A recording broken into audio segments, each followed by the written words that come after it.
Okay, so today we want to talk about the problem of violence data. How do we know what we know? How do we get good information? And this relates directly to what we were talking about last time, where one of the things we said is that everyone has ideas about violence. They may not be aware of them, but they have them. They have a kind of a common sense, intuitive feeling about, well, what's going on, what's dangerous, where's dangerous, who is dangerous, are things getting worse or better, what do I need to worry about, what do I need to do to make myself safe. All these kinds of questions already, they're already there. They're already in people's minds and in the way they think about their social worlds.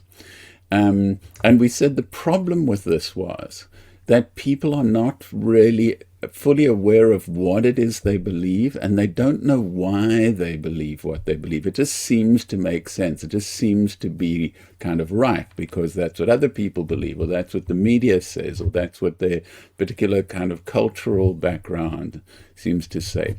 And we said the problem with this is that a lot of what people believe is just wrong. And because it's wrong, it doesn't make them safer, and it doesn't make the society safer for everyone else. So if we've said that everyone already has ideas and feelings about violence, and kind of a lot of the time they're wrong, maybe even most of the time they're wrong. So what are we going to compare to what? Where's this sense of like, what is right? What do we actually know? And so because it's a social problem, a lot of research is done on violence. That governments spend a lot of money collecting information. The sort of international community puts a lot of effort into getting sort of international comparative information, like United Nations. One of the big things it does is look at different causes of death and illness and homicide and things like that. And these are really important because that enables people to know what to do. It enables governments to design policies and find ways of intervening. So this data is out there. But let's look at it a little bit more carefully. So we want to start with a particular example. There's only one example, but looking at the international data on homicides. Okay, so if we look at the homicide rates, and if you look on the lecture slides, you'll see there's a visual graphic of the whole world and the different countries in different colors. And there's a number of really interesting things. It's clear that there's a kind of geographical distribution of levels of homicides. It's clear that countries, like Europe, Canada, Australia are very low. Central America is very high. Other developing countries are pretty high. So there's a kind of unevenness internationally. But let's dig down into that and see. So, for instance, let's look at the homicide rates of South Africa and Brazil. Those are two kind of similar countries in some ways. The homicide rate in South Africa, average annual homicide rate, so we're working on annual rates, okay? About 19,000 people get murdered, okay? Versus Brazil, 61,000 people get murdered on average per year. So you'd look at that and you might say, wow, Brazil is way more dangerous than South Africa, 3 times the homicide rate. But you would be wrong. And this is the important thing. The reason that wouldn't be the right conclusion is because Brazil has 3 times the homicide rate, but it has more than 3 times the population. So in fact, when you look at it, the deaths per 100,000, which is the rate we use for comparing, precisely because you can't compare a population of 5 million with a population of 500 million. The numbers would be meaningless. So you say, well, let's find a comparable unit, and that comparable unit is deaths per 100,000 population. So when we look at South Africa, it's 40 per 100,000 people get killed every year. And in Brazil, it's 30 per 100,000. So Brazil's actually, there's less homicides. Your individual risk of being killed in Brazil is lower than your individual risk of being killed in South Africa, even though the total homicide rate in Brazil is much higher. Similarly, look at the United States, 17,000 homicides per year. And look at India, 42,000 homicides per year. Once again, you'd think, wow, India's very dangerous. 42,000 homicides. Turns out we've made the same mistake again. Those 42,000 is out of a population of 1.4 billion people, which is almost 4 times the population of the United States. The United States has a population of 340 million. So 17,000 of 340 million is about 6 per 100,000. Whereas the 42,000 out of 1.4 billion is 2.7, so it's less than half. What we can see there is the United States is twice as dangerous in terms of homicides as India is. And then if we look then at the low cluster, we'll see that there's a bunch of countries that where you drop down from these very high levels of 40, 50 homicides per 100,000 people right down to 1. And there's a big cluster of like 3 to 1, less than 1 homicide per 100,000. And in that category, we see Australia, we see a lot of Europe, we see Canada, and right at the bottom, we see countries like Japan. So we need to think about not only what the kind of raw numbers are, but how can we meaningfully compare numbers? That's why we use the per 100,000 as a comparison. Then when we look at that, things become much clearer there. And then we can rank the countries in terms of where they stand in terms of most dangerous to least dangerous. And we look at South Africa. It's about the ninth most dangerous place out of about 190 countries in the world. Brazil is about the 20th. The United States is kind of in the middle at about 87th. India, which you mentioned, it drops down to about 100th out of 200. And Australia is down at the bottom in the low category, about 153rd at the moment out of, depending on how many, they don't count all countries because not all countries have data. But you get a sense that there's this huge difference. Like some countries are literally 50 times as dangerous in terms of homicides as others. Like the range is from less than 1 to over 50 per 100,000. So it's massively uneven. And then we look at that unevenness, and we can see on that map that it's distributed. That countries that tend to be economically well developed, that tend to have histories of kind of stable government, tend to have really low homicide rates, whereas countries that are not just poor, and it's interesting looking at this, that it isn't a direct correlation between wealth and poverty. Countries that have more social inequality tend to have high violence rates. So you look at Brazil and South Africa, one of the notable things about those two countries is that they're the most economically unequal countries. They have the most poverty alongside huge concentrations of wealth. And it seems that there's something about economic inequality, there's something about political instability, and there's some other factors that all weave together. So it's not one single factor, but we can see really interesting patterns. One of the interesting examples to look at that sort of in some ways highlights the complicated nature of these patterns is the United States. The United States is extremely wealthy. It's the wealthiest country in human history. And yet it is a dangerous country. The homicide rate is about 6 per 100,000, which puts it around around the middle of most dangerous countries in the world. But the more dangerous countries tend to be the kind of highly unequal, economically underdeveloped. But the United States is one of the highly unequal countries. That's the thing. We often think of it as being rich.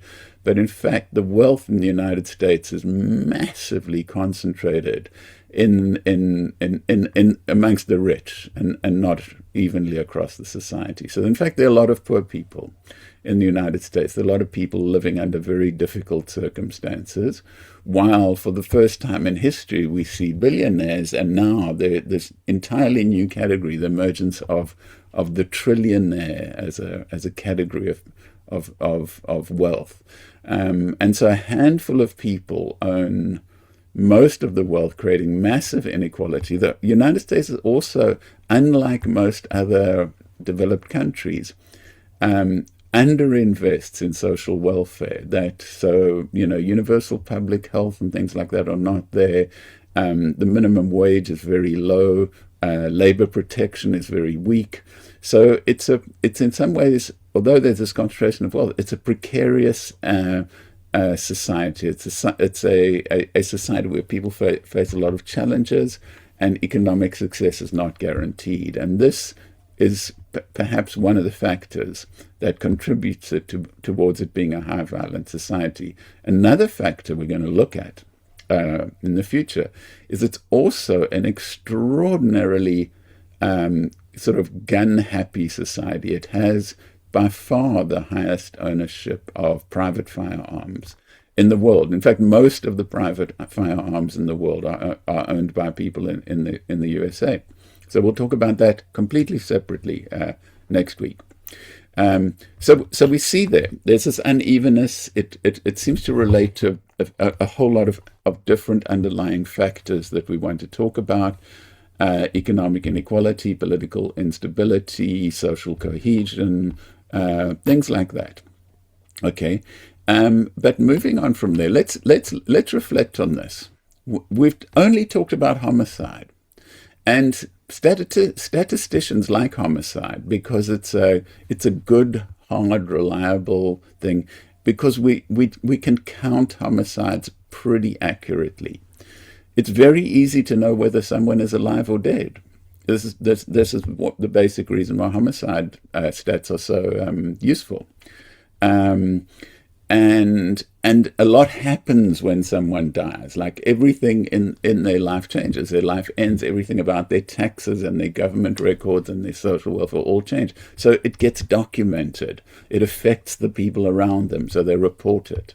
Okay, so we generally have a very accurate sense of how many people have died and how they've died. But even that is variable. And of course there can be mistakes. We can think that something is a homicide, whereas in fact it was a suicide, or more likely the other way around, that a homicide gets concealed as an accident or a suicide, so it gets miscounted. But generally it's really robust, really accurate. Contrast that with other forms of violence. Firstly, homicide is not statistically a big form of violence. Much more other violence happens than homicide. People go through their lives getting assaulted and victimized in many different ways, many times over. But homicide, by definition, only happens once in a person's lifetime. So saying homicide rates doesn't actually say levels of violence. It's cherry picking a convenient statistic that may not tell us as much as we are hoping it will tell us. The other thing is, of course, the effective data collection is different in different countries. So developed countries can be very good at this. Some countries in states of kind of crisis, that have highly underdeveloped regions, the data is much less reliable, and that's why we see some countries are not even filing meaningful homicide reports. The other thing is that there can be different definitions. The definition of homicide is fairly kind of close across different areas, but definitions of other things like indecent assault or sexual assault, those may change completely. And where do we get these numbers from? So what's the source of the numbers? Are we getting them from the police? Are we talking about the number of things that get reported to the police? In the case of homicide, it could be that. It could be hospital records. It could be state records. So there are a number of different sources of the records. But often, especially for other than homicide, we're really relying on police stats. The problem is most violence never gets reported. Much more violence doesn't get reported than does get reported. And here it's interesting to contrast homicide, which almost always is reported, with sexual assault, which is mostly not reported. And there's a whole lot of reasons for that. Firstly, you can't tell if someone's been sexually assaulted by looking at them. You can tell if they're alive or dead. So the visibility is different, but also there are a lot of complicated psychological and social reasons why a person may not want to report something like a domestic assault or a sexual assault. It may be that they don't want to create social conflict. It may be that they feel shame or humiliation. There can be any number of reasons. And so we know that certain kinds of violence are highly underreported, that bullying is very underreported, sexual violence is very underreported. And there's also kind of gender differences there, that women are more likely to report sexual and domestic violence than men are. And that has to do with ideas of masculinity, which in turn we will talk about in the future. So what do we do about the problem that people don't report most violence? Well, one of the alternatives is we do victim surveys. So victim surveys, you literally kind of go and talk to groups of people. Maybe you go door to door, like the way they do in a census, or maybe you identify particular groups of people and you say to them, look, what has happened to you in the last year? What kind of things has happened? And you may find out a lot of stuff there. You may establish more rapport, more trust. People may be able to talk about stuff that they didn't really want to lead to criminal charges. So you might find out a whole lot of things. So victim surveys may be an important addition, but once again, they don't necessarily paint the complete picture. Here again, people may not want to talk about stuff. It's very difficult to do a victim survey of an entire country's population. So we've got to look at all of these different methods, see what their advantages and disadvantages are, and combine everything we can to make the most robust possible information. But looking at that and sort of looping back a little bit to homicide now, let's look at a couple of trends. And here's one really interesting one. Homicide rates are generally declining significantly internationally. If you compare like 1970s, 1980s through to 2020s, homicide rates are mostly much lower. But here's what's interesting. People don't report feeling safer. They don't be like, oh, homicide rates dropped to half of what it was. It feels much better to be able to walk down the street at night and not worry about your safety. On the contrary, they tend at every point to believe that violence is increasing. This is a widespread phenomenon that people believe that violence is increasing. And interestingly, as they get older, they think it's increasing. So older people generally will say, oh, it's so dangerous now compared to when I was young. And there's this kind of nostalgia for a time of safety that never existed. In fact, the opposite is true. And it has something to do with young people not worrying about their safety as much as older people do. But it comes out as a kind of cultural narrative of like, oh, the world's really falling apart and going to hell, and kids don't respect their elders, and people are just killing each other now. There's very, very common stories. Not common in the present. These are stories you can track back historically for thousands of years. You can find these stories in the like ancient Greeks written records. So homicides tend to be declining. Sexual assaults tend to be increasing in terms, but that's reported sexual assaults, okay? So that's a question, is sexual assault increasing, or is reporting of sexual assault increasing? And we think that in fact it's the reporting rather than the actual sexual assaults that are increasing, because there's been a big cultural shift. A generation or two ago, sexual assault was seen as something very shameful that you needed to keep secret, that you couldn't tell anyone about, that the police would be unsympathetic. And so people just didn't report it, and the perpetrators got away with it. There's been big cultural shifts, primarily through political activism.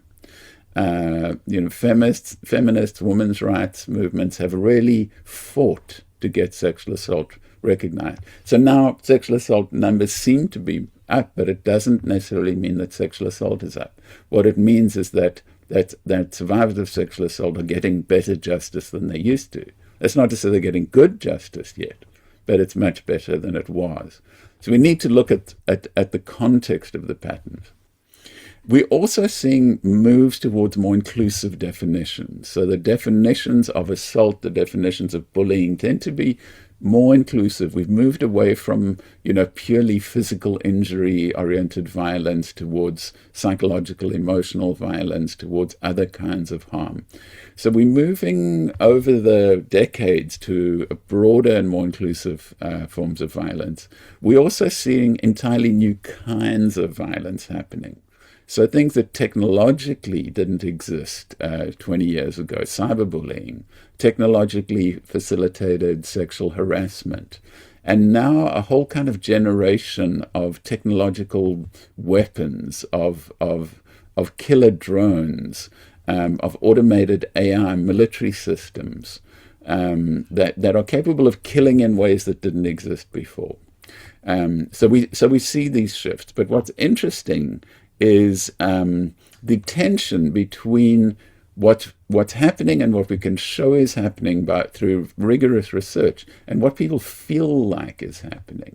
This is something I want you to pay close attention, the difference between people's feelings about being safe and being at risk of violence and what the actual data says when we analyze it, we test it for how trustworthy it is. But here's another problem. In the last few years, so really since kind of 22, 23, there's been a lot of large-scale conflict where there've been multiple wars, 2 genocides, and starting saying let's date it back to 2022, the start of the Russian invasion of Ukraine.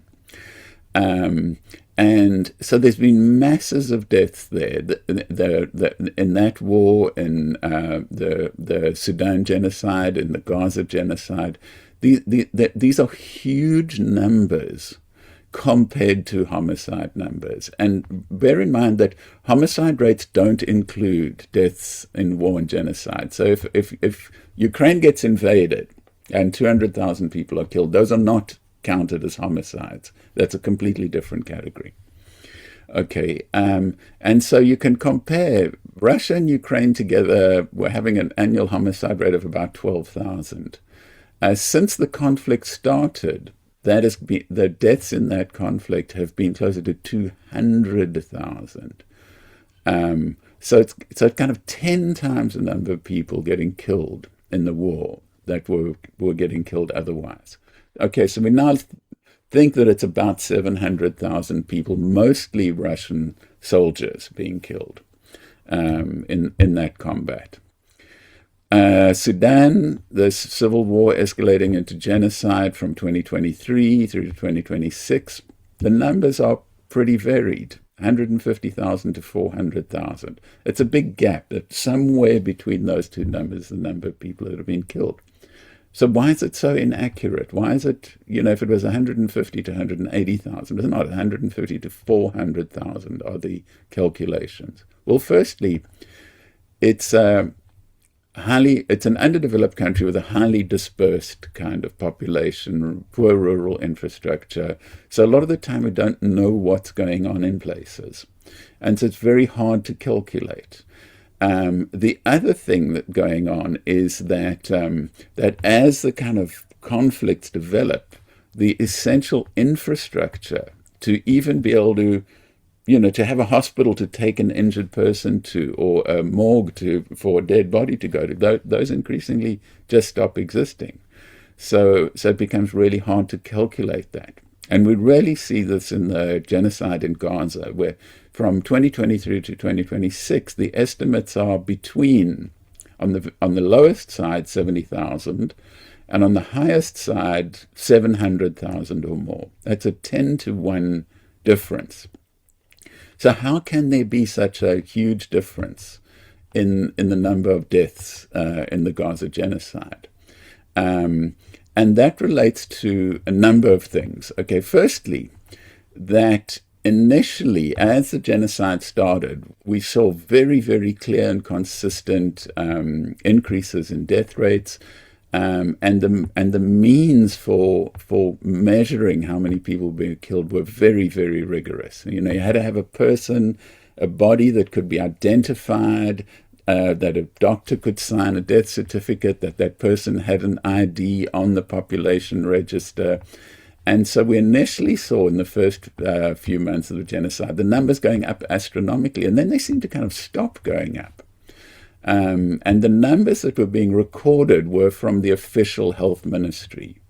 And one of the reasons is that they couldn't record deaths anymore because the infrastructure of the health ministry had been destroyed in the genocide. The hospitals had been bombed. The official kind of administrative buildings had been bombed.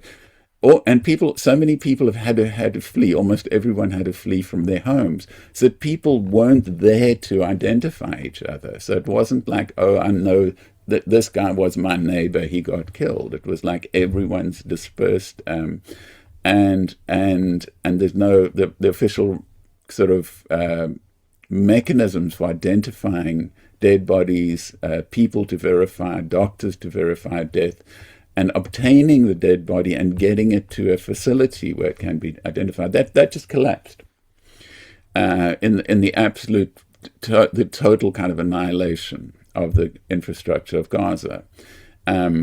So we kind of that 70,000 we know is absolutely way off the bottom end of the low possibilities, and it's much more than that. But how much more than that becomes a question. And there we get to another question, is what do we mean by people killed in a war or genocide? Are we only counting those caused by the deaths from direct military action, the people who were shot with bullets or who were blown up with bombs?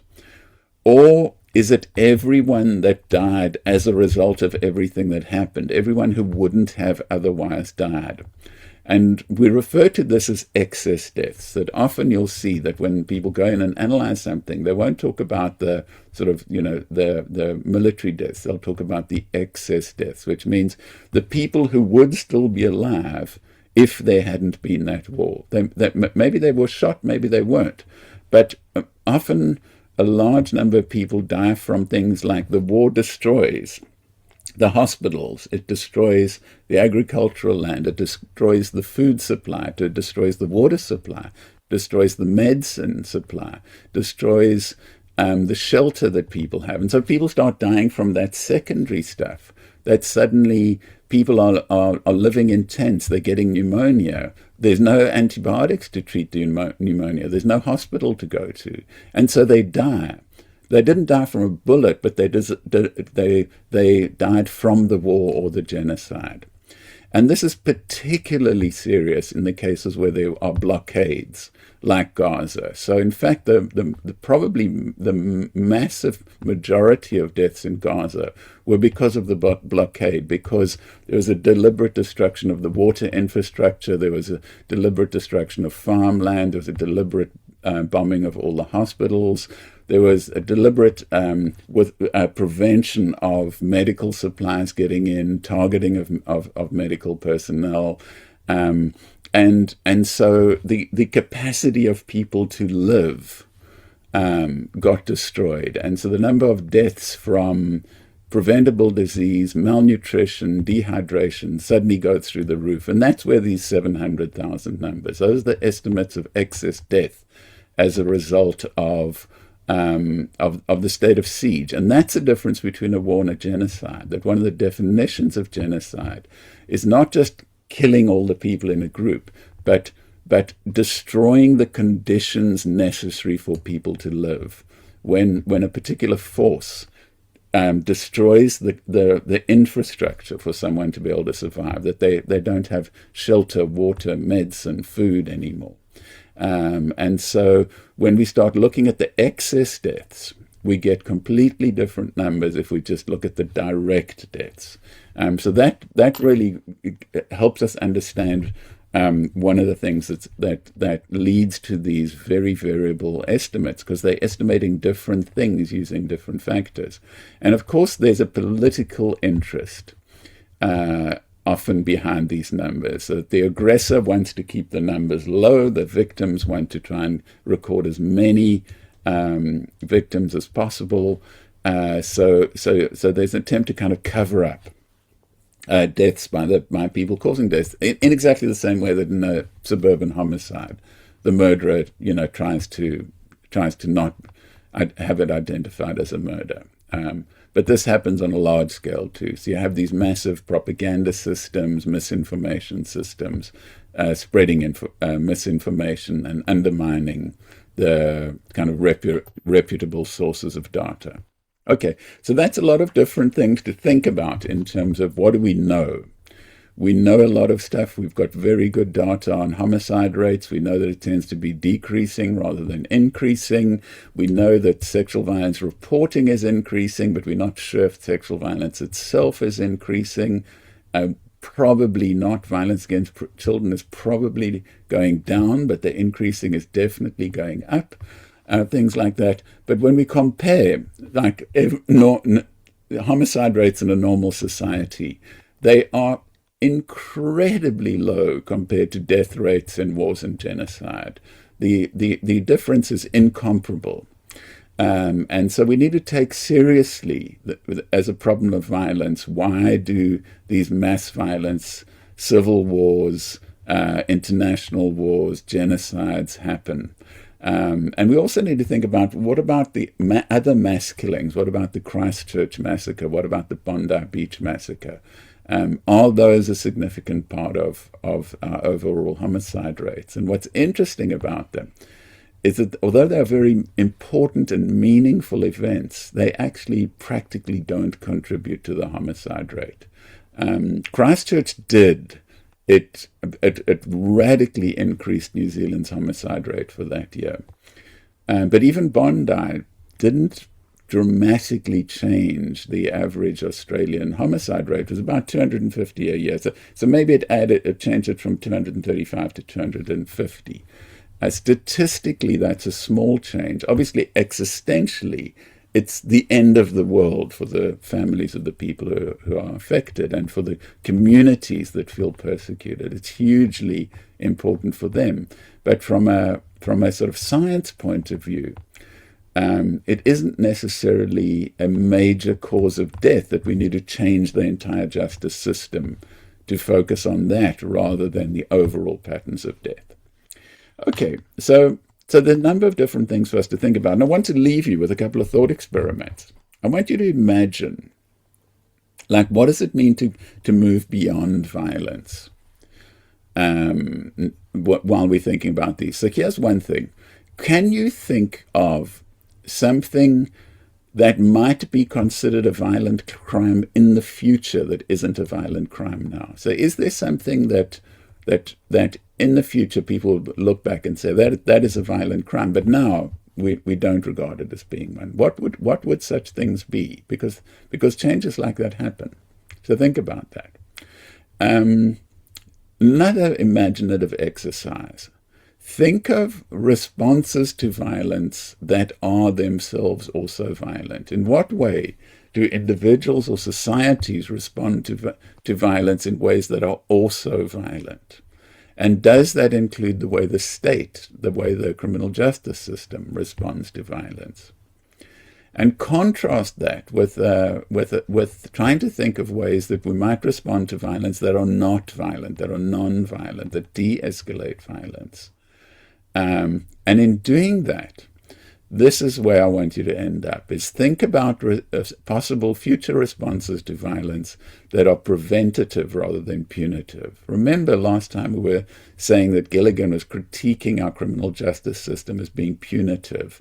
And in fact, what we really need is preventative interventions on violence. So what would that mean?